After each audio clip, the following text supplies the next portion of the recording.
Hello guys, আজকে আমি আমার দাদা মিলে মাসিকে আনতে যাচ্ছি। আমরা টোটোয় বসে পড়েছি, হাই রোড পৌঁছে গিয়েছি। আমি আর দাদা বাসে উঠে পড়লাম। বাইরের দিকটা দেখতে খুব সুন্দর লাগছে। আমরা স্টেশনের দিকে এগোচ্ছি, সিঁড়িতে উঠতেছি। আমরা পৌঁছে গেলাম আর দাদাই পাশে মুখটা ধুচ্ছে।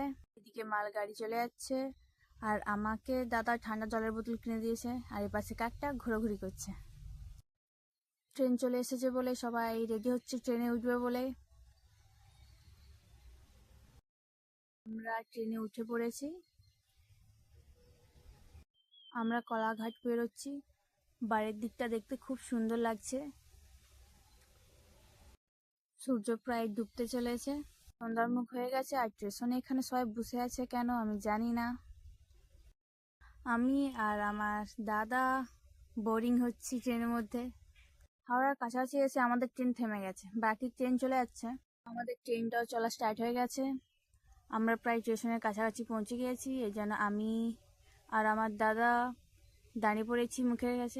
আমরা হাওড়া স্টেশন পৌঁছে গিয়েছি আর বাকিরা চলন্ত ট্রেনে উঠে পড়ছে। আমি আমার দাদা স্টেশনে নেমে পড়লাম। এবার মাসিদেরকে দেখবো মাসিরা কোথায় দাঁড়িয়ে আছে।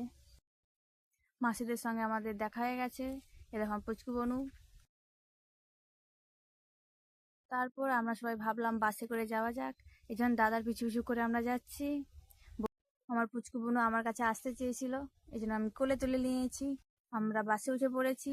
পুচকি আমার কোলে আছে, দাদার মাসি আমার দুপাশে বসেছে। প্রায় 9টা বেজে গিয়েছে, প্রায় 9:30 বেজে গিয়েছে আর বোনের পাশে ঘুমিয়ে গিয়েছে। আর দাদাকে হাই করতে বললাম, দাদা লজ্জা পেয়ে গেছে। ভিডিও ভালো লাগলে লাইক করবে।